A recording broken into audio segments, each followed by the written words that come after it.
Tourist attraction is a place of interest where tourists visit. In Ghana, we embrace all walks of race in the country. We do not discriminate among people. Each and every country has got its reputation to protect and preserve, as well as the country Ghana.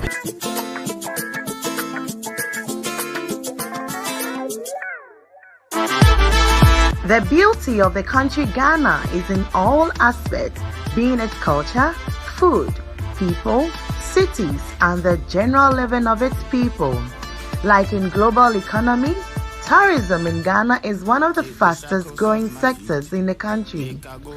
Tourism is traveling to and staying in places outside unusual environments for not more than one consecutive year for leisure, business, and other purposes. It could also be described as something associated with international travel or traveling to another place within the same country. In Ghana, we do all that tourism is about. My name is Onika Prempe, and I have with me here Prince, the CEO of Kezola Foundations, and we're going to talk about tourism, the beauty of the arts in Ghana. And again, we are at the Ghana Tourism Authority. We are going to speak to a representative here to tell us more about the year of return, beyond the return, and its consequences with COVID-19. My name is Onika Prempe. Stick and stay with me as I take you through the journey of tourism and also the beauty of the arts in the country called Ghana. Are you ready? Yeah. I'm excited. Let's move.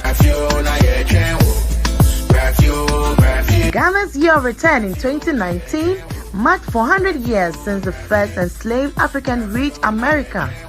It was also the year Ghana's president, Nana Akufo-Addo, invited all people of African descent to return to the continent, specifically Ghana, to rethink their identity and reclaim their roots. Let's go and learn more about this wonderful initiative from Ghana Tourism Authority. Don't tell me you've forgotten us. Your lost children living anonymous in a very strange land where them carried us. And it must be a natural phenomenon how we still can remember where we're coming from, even through the brainwashing curriculum, up through the ages and millenniums. Last 400 years has been fabulous. We've been working as slaves, living ravenous. But to overdo your stay can be hazardous. So I'm here with the Deputy Corporate Affairs Officer of the Ghana Tourism Authority, and he's going to tell us more about the year of return, beyond the return, and of course about the tour that we are doing. Welcome, sir. Thank you. May I say Akwaba to everyone. My name, once again, is Kofi Atakakra Kusi, the Deputy Corporate Affairs Director of the Ghana Tourism Authority. The year of return, beyond the return. These are two phrases that brings up fond memories in 2019. In 2019, we had the year of return. The year of return really had much impact on the Ghanaian economy, and more especially the UX economy. As everybody would recall, it was 400 years since the first black Africans were picked from Jamestown in Accra to Jamestown in Virginia. And this commemoration had led to an influx of tourists and African Americans into our country, and it has helped to boost our economy. Follow up to that, we have Beyond the Return. Beyond the Return is a follow-up of the year of return that was very successful last year. And what we have done is that we have put together a national planning committee, and 7 pillars have been unveiled. These 7 pillars, we urge everyone to kindly and respectfully get into the realism of these pillars. We have Celebrate Ghana, we have Invest in Ghana, we have Diaspora Pathways to Ghana, and a host of others. Like I mentioned, there are 7 of them. So all these pillars goes to impinge on the Beyond the Return. We are asking our African American brothers, people of African descent, to get back to Africa, help build our continent, and then also invest in our economy. That would help boost Africa, because Africa keeps rising, and we shall continue to be the best. Thank you.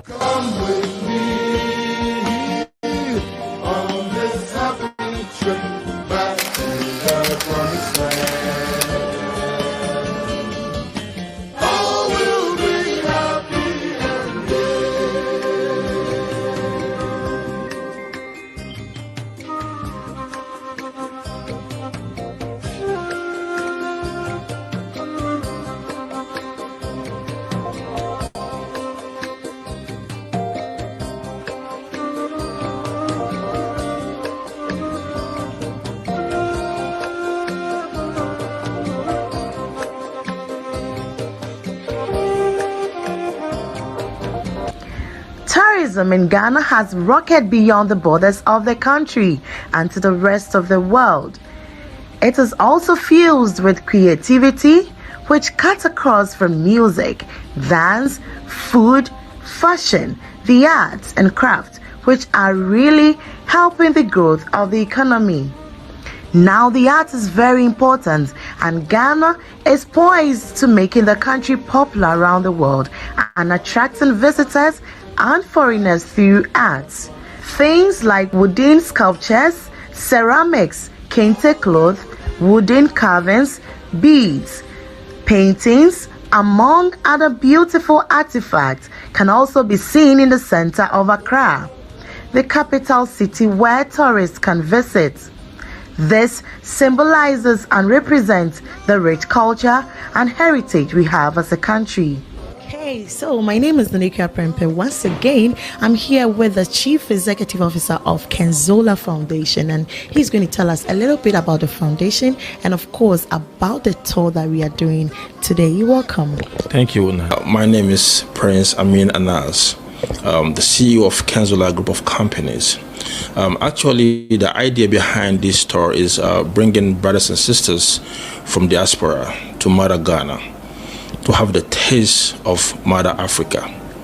Ghana, to be precise. Ghana is calling all brothers and sisters all over the world to come and have a taste of Africa, to invest, networking, and the culture, the most important, or that shows you who you are. We need all brothers and sisters all over the world to come to Ghana. Thank you very much. This is our journey to Cape Coast Castle.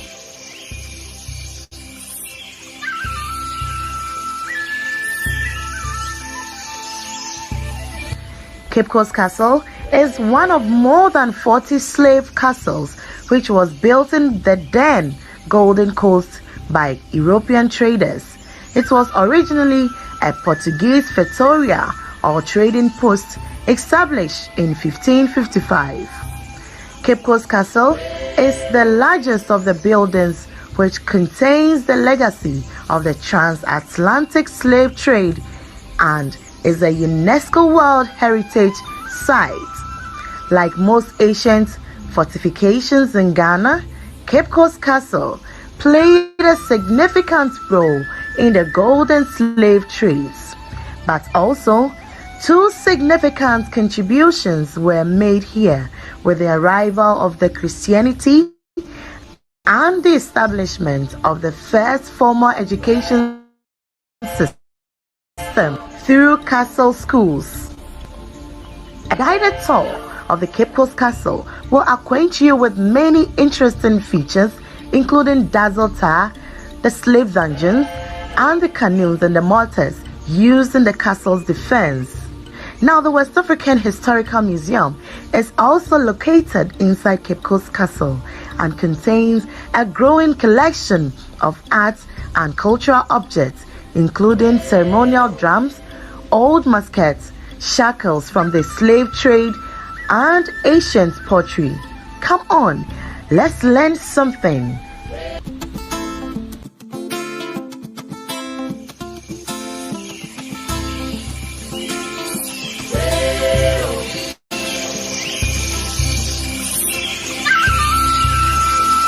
Male slave dungeon.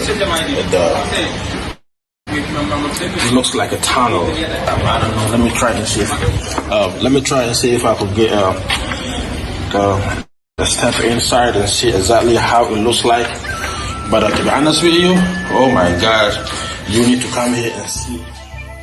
I don't know what to say. I'm short of words. I'm really, really short of words. So human beings, children of Adam, were kept here. Why? For no reason. My heart is broken. Oh my God. I mean, brothers and sisters all over the world, I think, especially my brothers of diaspora, you got to come here and see for yourself exactly what will happen in those days. Thank you very much.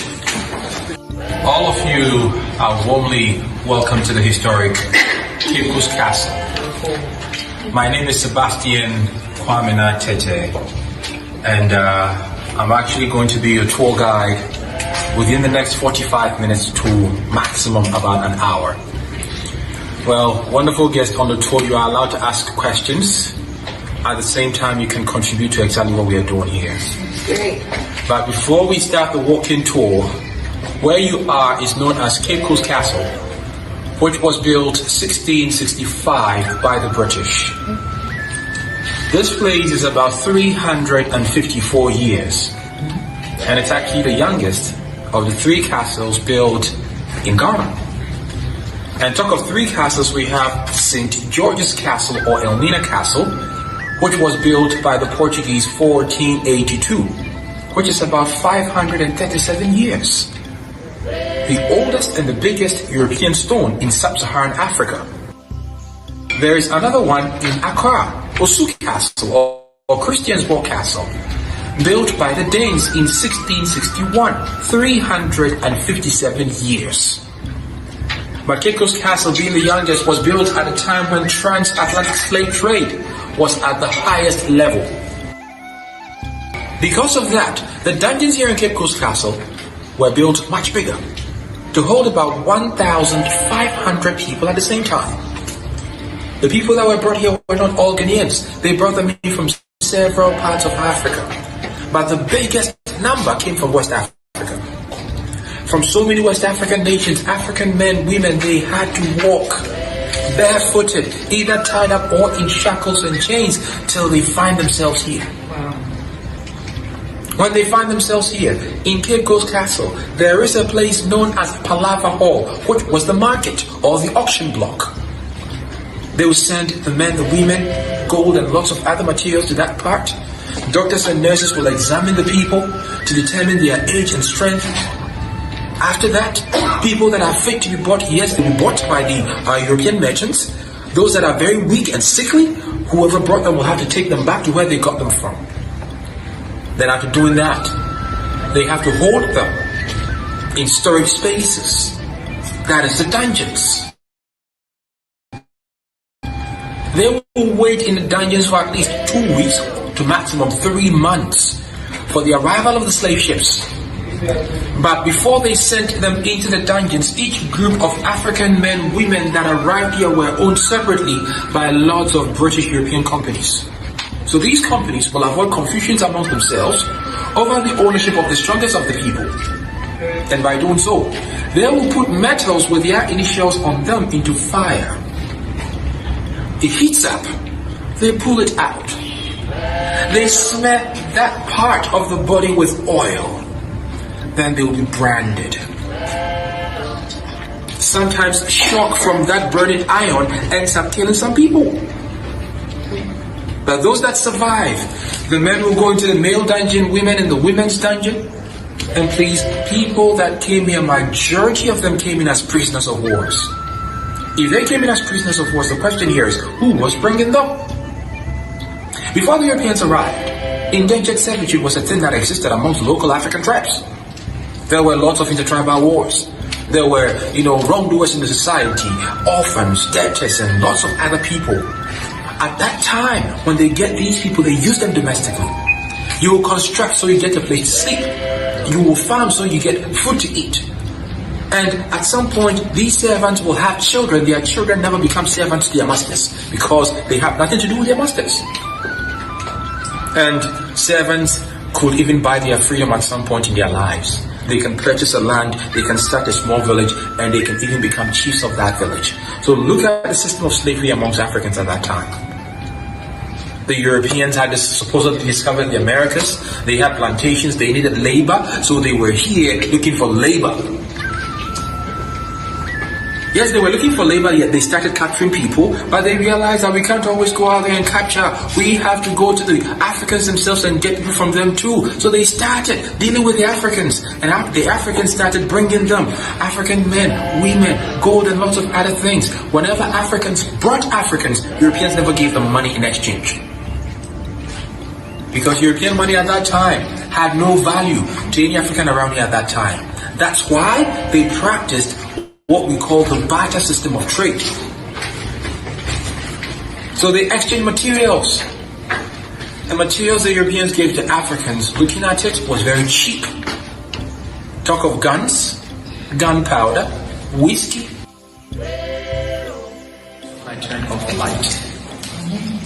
And ladies and gentlemen, starting from this very room, all the way down to the fifth or the last room on the other side, this whole space is what we call the male dungeon. The male dungeon designed for about 1,000 African men maximum, at least 700 men. So when we say 1,000 men, it doesn't mean 1,000 men will be crammed up in this room, but then they'll be spread out throughout the whole space. Looking at the 5 compartments or 5 chambers, then we will mathematically state that each room will hold about 200 people. But while they were here, there were wooden buckets placed around in the rooms. You will have to find your way to defecate in that bucket. And they were in shackles and chains. At the same time, these holes were the only source of light and air they had. Imagine this place being very dark, trying to move from where you are to the bucket placed in here to defecate, and all the time you get flies coming through the holes, spreading diarrhea, malaria, fever, and lots of other diseases, plus shackles and chains on you, slowing you down, and the population slowing you down. Would you even make it to the bucket? That is why people will sit where they are. They will just defecate, urinate, and stay at the same place. And they were fed twice every day. You will have to eat in your palm. And since they were not taking their shower, if you are eating, you don't wash your hands. And food they gave them was nothing to satisfy anybody though. Just to keep you going from time to time. And aside that, the floor of the dungeon was built a bit higher than each other, with trenches from here all the way down to that side. So from ascending order to descending order to the 5th room, which means every liquid waste from this room will run through the 2nd, through the 3rd, 4th, and 5th room. They will enter the sea from the 5th room. But imagine yourself staying in the 5th room for about 3 months. The amount of waste you are going to see leave the dungeon. That is why some people were found dead, lying in the dungeons sometimes. They will pick up the dead bodies, dispose of them into the ocean. And whenever they did that, they knew that a body can come lying on the shore the next day. That is why they tied it up with a stone or a cannonball. They drop it, it sinks. And because of the darkness in here, whenever they sent people out, they normally went partially blind. They couldn't see properly. But the sad thing of all is the Europeans, while they were here doing all these, had the first church of England built in this country above the male dungeon. They were there worshiping God. And as they did, Africans were here going through this. Together, Christianity and slave trade lasted in this very castle almost 200 years. Because of all these, sometimes people come thinking against Christianity and everything, but that's not what we are here talking about. Well, wonderful people, this floor we are standing on is the original floor. It's the original floor because it was excavated around 1974 by the archaeological department from the University of Ghana, led by Professor J.B. Ankwanda.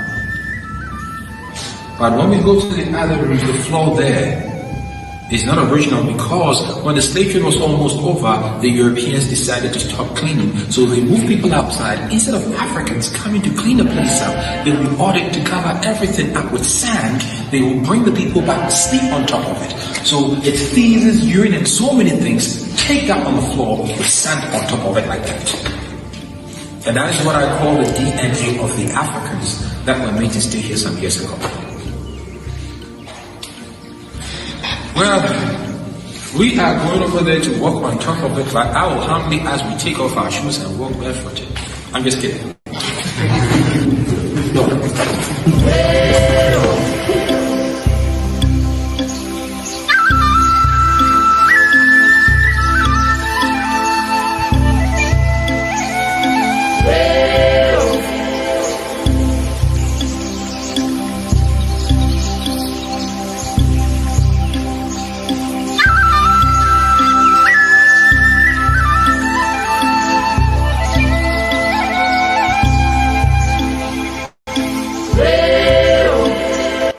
first Church of England we talked about is what we have right at the top of the male dungeon right here, this very small building.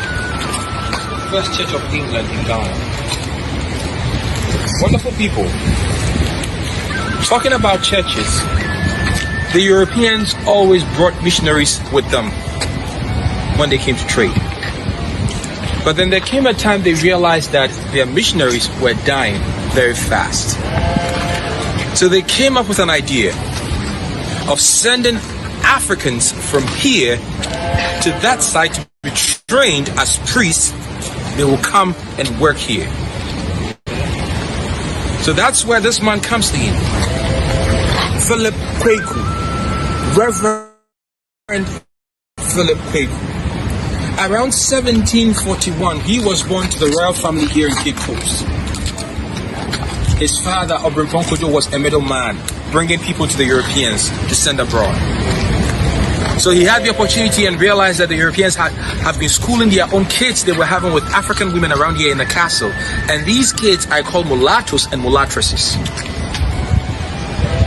He brought the son. When he brought the son, other wealthy local merchants also brought their kids. That's how come they were able to send about 3 of these boys in 1753 to England, Thomas, William, and Philip. But while they were there, Thomas William died. It was only Philip that survived.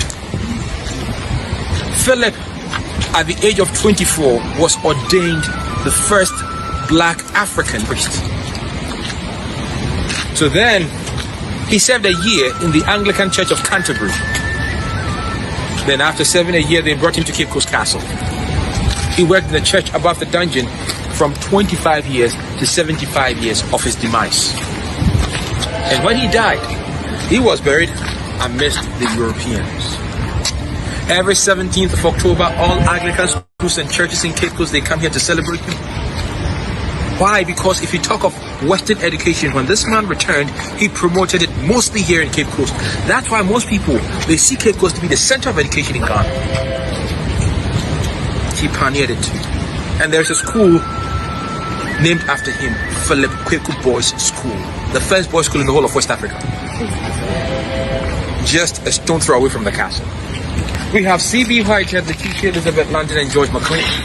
3 Europeans. C.B. Whitehead coming in around 1810 as an army officer and a lawyer, died 1812 at the age of 38. What killed him was not documented.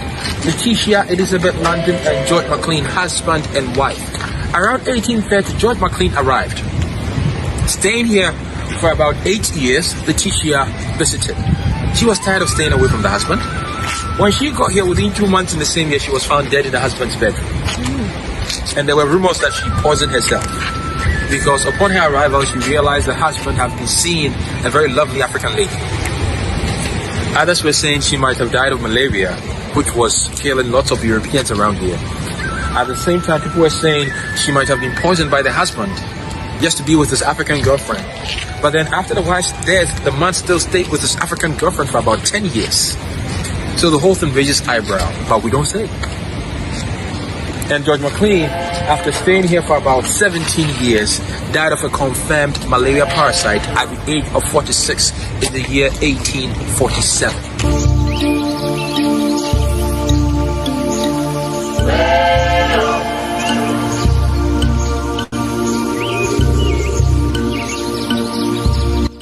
What you're looking at will be the only original door in this castle, the oldest European fitting in this building. It has got copper on the outside and pitch pine wood on the inside. So the wood is coated with copper to make sure it lasts. But then this cell was designed for European soldiers, the ones that got drunk and misbehaved most of the times in the castle.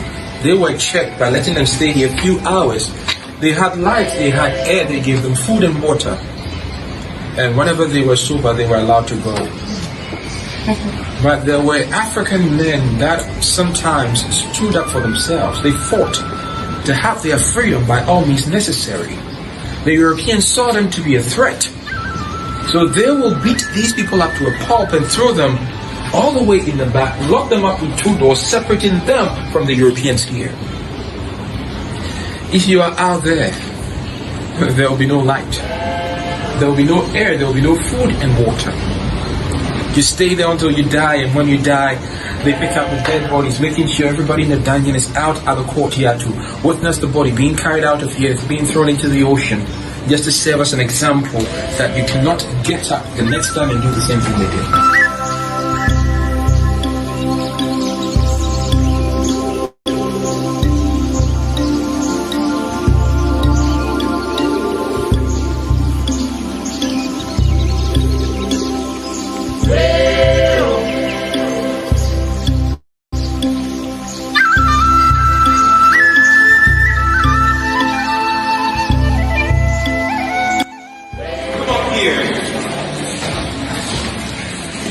Realize that the atmosphere here is very different, and you kind of like it more than the other side. But wonderful people, this very space we are seeing, or we are in now, was designed as a market. It's not just this. Various halls from here all the way down to the other side. So they'll be here trading in humans. Other people will be on the other side trading in gold. Others will be over there trading in other stuff. So this whole space was a market for them. And whenever they brought the people, there were doctors, there were nurses, merchants. This is where they bargained for the price and did everything before they were branded in the courtyard, then sent them into the dungeons. And this space is called Palaver Hall. The palaver as in, confusion, because there were lots of arguments over prices of commodities that went on here. So this is where they, always, battle back and forth over prices. Yes. From here, let's go see the governor's bedroom and hall, and then from there we're going to go back down and see the female side. Please come.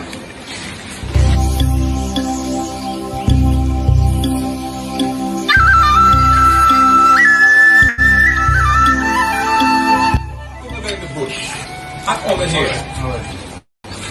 You see the white building with the red pointy top? It is called Fort Williams, built there to protect this castle from attackers. The reason is if you are here in the castle, you don't see farther on land and farther on the sea than if you're over there. That's the highest point. And we have 2 of these towers. Fort Williams and Fort Victoria. So they stay out there on the lookout, and whenever they saw attackers coming to attack those in the castle, they gave them signals using flags in the morning, mirrors in the afternoon when the sun is brightly up, and lights in the evenings. And where we have the shops all around serve as the soldiers' barracks. European soldiers, about 250 of them were here manning the fort. So that's where they stayed. But when we move away from this floor, the next floor we see there, the tiles are marble tiles. These marble tiles are original, imported from India around 1700s by the British. While the British were in India, they actually enslaved lots of Indians, took them to several parts of the world too, the Caribbean and several African nations. But today, if we are talking the biggest Indian population outside of India in the world, we will find them precisely in Durban in South Africa. That's where they sent most of them. We have a communication room here. When we talk about communication, we're not talking about WhatsApp, Instagram, Facebook, or anything. We are talking about a person standing in there 24 hours, receiving signals from the fort up on the hill. And there's a hole in there. When you peep through, you see the fort ahead of you straight with no destruction. So that's where they stood and checked for signals. Let's go up to the top. Let's see the governor's bedroom and hall. This is actually my favorite part of the castle.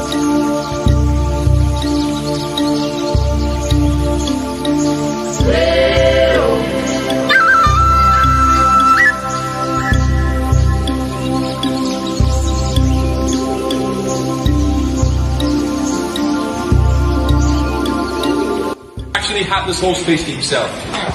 The governor in charge of everything in the castle, he lived up here. Without his wife and children, he will be here. And if you look around, we have 9 windows on the living room. On the bedroom, there are 5 windows. At the main entrance, 2 windows, 16 windows. Just for one person, Ekome. He lives here, all by himself, enjoying all these. In the dungeons, you saw how Africans were living their lives.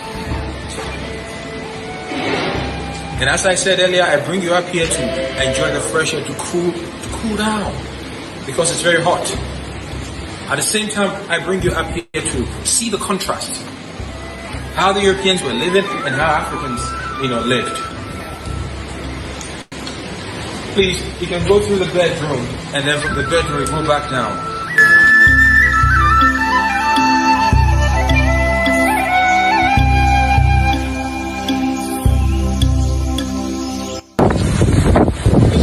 Since we had a fort up on the hill to make sure nobody comes to attack the castle, the same way they had all these cannons and cannonballs, which are very much original, made of cast iron, used in protecting the castle as well. So when they see all these attackers with their vessels on the ocean, they load the cannons with gunpowder, they set the cannonballs, they fire them. The balls will fly out, destroy the boat, water enters it, sinks it. And sometimes when people come around, they ask, so do you think they have some slave ships underneath there? That is why Samuel Jackson came over and did the whole movie on it. With Nabi and everything. Yes. And that was shot at the castle here. Did you find anything? Yes, he did. He did. So look for that movie and watch it.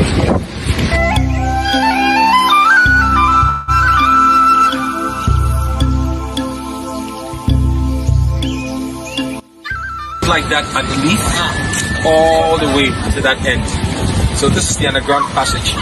And please, as the men walked down, since European soldiers were not in there with them, they were up here with a gun, checking from here, checking from there.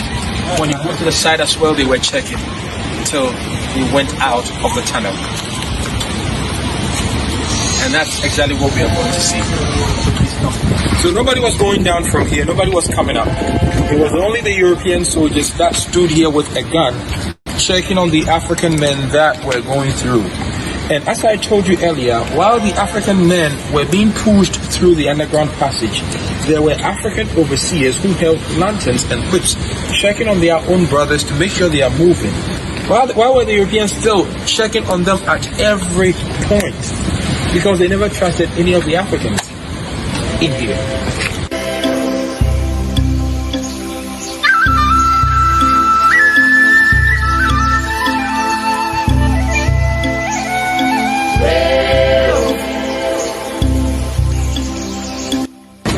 Will be the strong women that will never allow the Europeans to abuse them in any way. They will always fight back.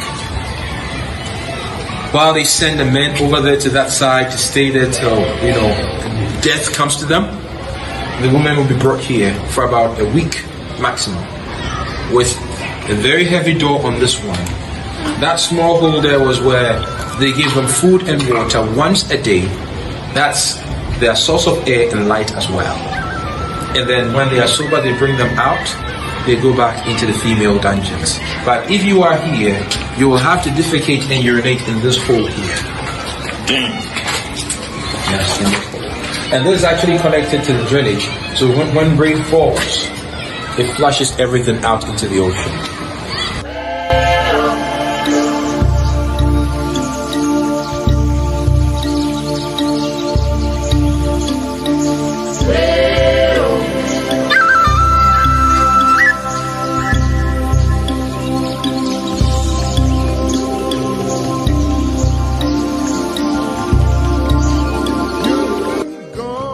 Of the castle, and we are bringing the tour to an end here. Before we leave, behind the door of no return, we saw it boldly written, door of return, allowing all of us to go back to the castle. Well, Of all these Africans the Europeans sent out of Africa, at some point in their lives, they became free.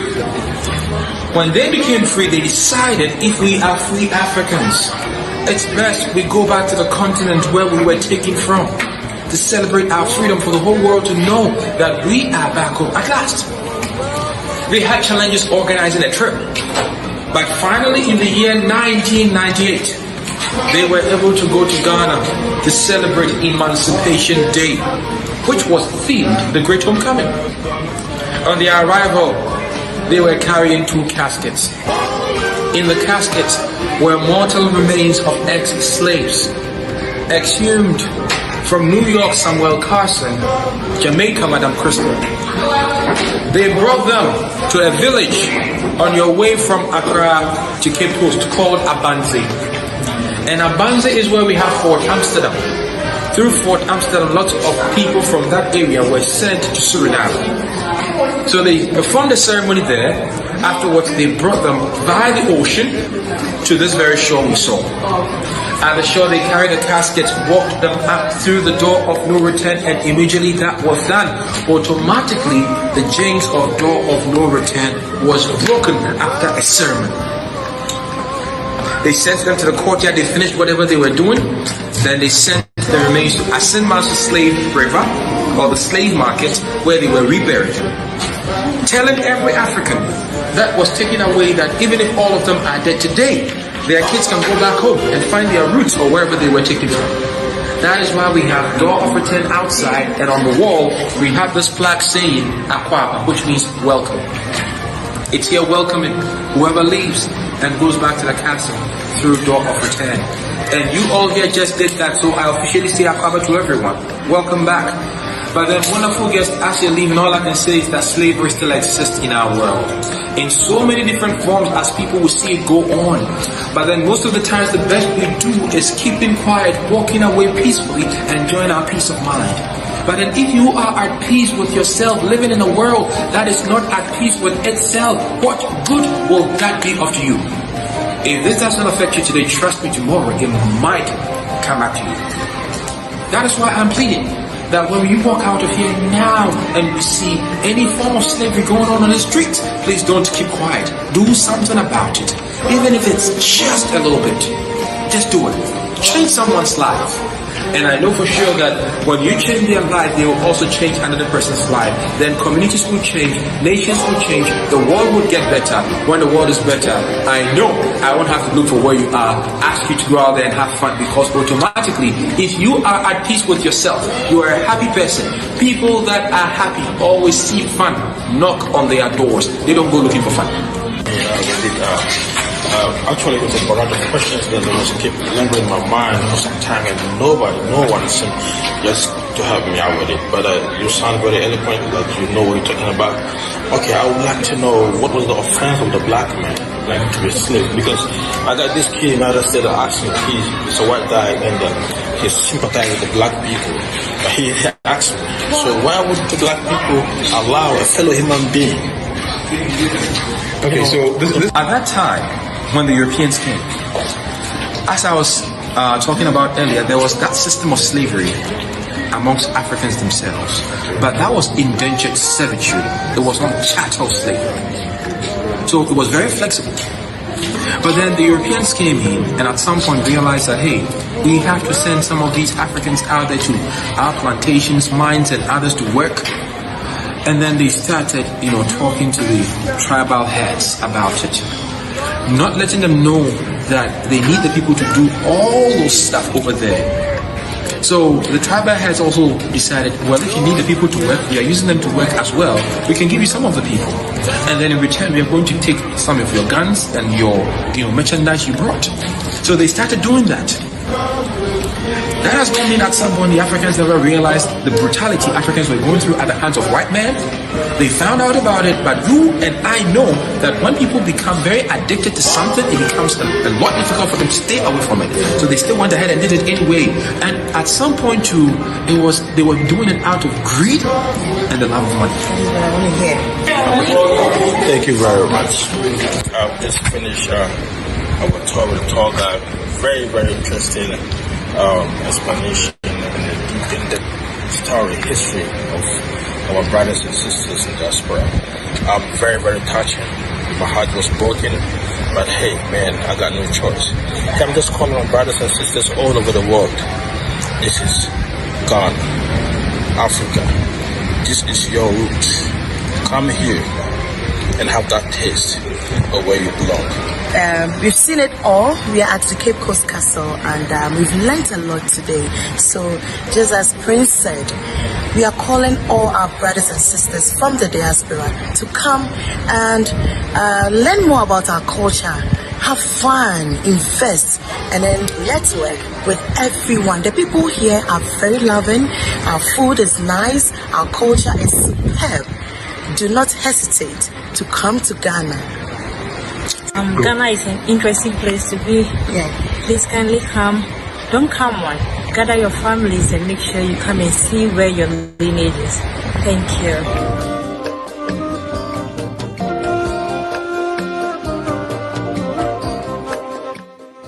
So it was indeed a beautiful tour by our tour guide, Sebastian. I love it. We learned a lot about the history of Cape Coast Castle. Well, thank you for watching. Thank you very much, brothers and sisters all over the world. This is Kenzula Tour, and we want to see you here in Africa, Ghana, someday. Come to your roots. Come to your origin. All right, he said it all. Come home and let's have fun.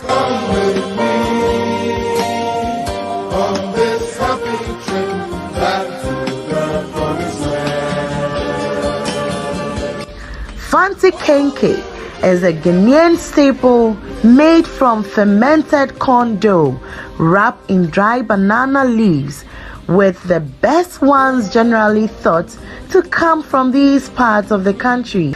A visit to Cape Coast or its environs is never complete without tasting or buying this food.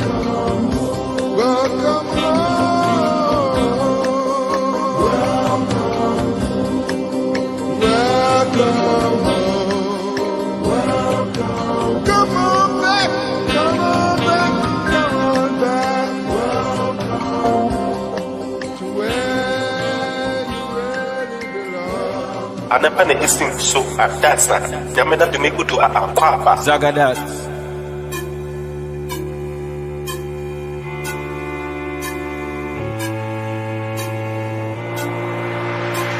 yameda de mekudu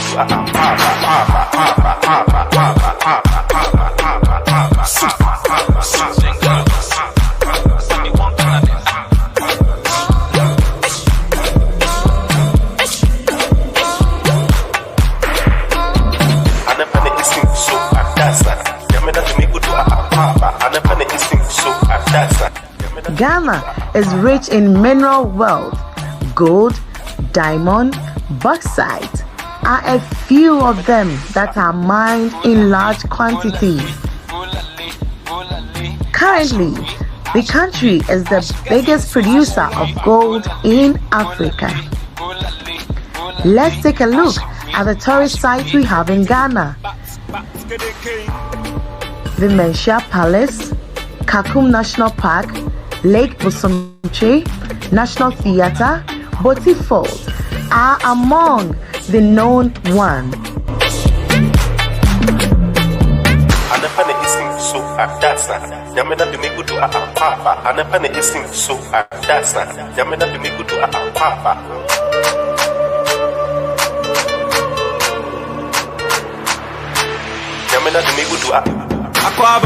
Aquaba, oh sister, I know be your brider. Give me one chance, make I be a fighter, provider. Photo for my man, make I be a pasta. We need Jumuti, make I be a sponsor.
Kenzola team visited the Movenpick Hotel after our journey from Cape Coast Castle, and this is what we experienced. Well, it is indeed one of the best hotels in the country to visit whenever you are in Ghana.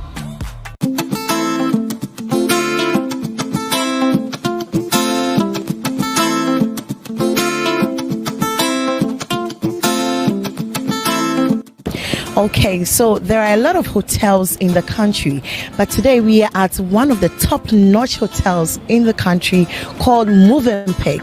They have excellent customer service delivery with affordable price on hotel rooms, and again with serene environment. Anytime you come to Ghana, do not hesitate to visit Movenpick Hotel. Now, apart from the beauty of the art in Ghana and the warm reception from the citizens, it is also one of the countries which has earned good reputation of being an oasis of peace in West Africa. Although Ghana is a peaceful and safe place to travel, unlike any other country in West Africa, security of citizens and foreigners are very paramount to the country, and over the years, there has been efforts by successive governments to ensure peace, safety, and security for anyone who lives and visits the country. For all that you've seen, wouldn't you like to visit Ghana, a country of peace and enriched with enviable culture, friendly and peace-loving people? My name is Nanekia Prempe, a corporate communicationist and a proud Ghanaian. I therefore recommend you to come to Ghana and invest, network, have fun, and learn more about our beautiful country. I hope to see you soon. Oh, yes, thank you. I'm a human being in Africa, but a black man in America. African in England. Don't forget where you are from. Ghana down to Suriname.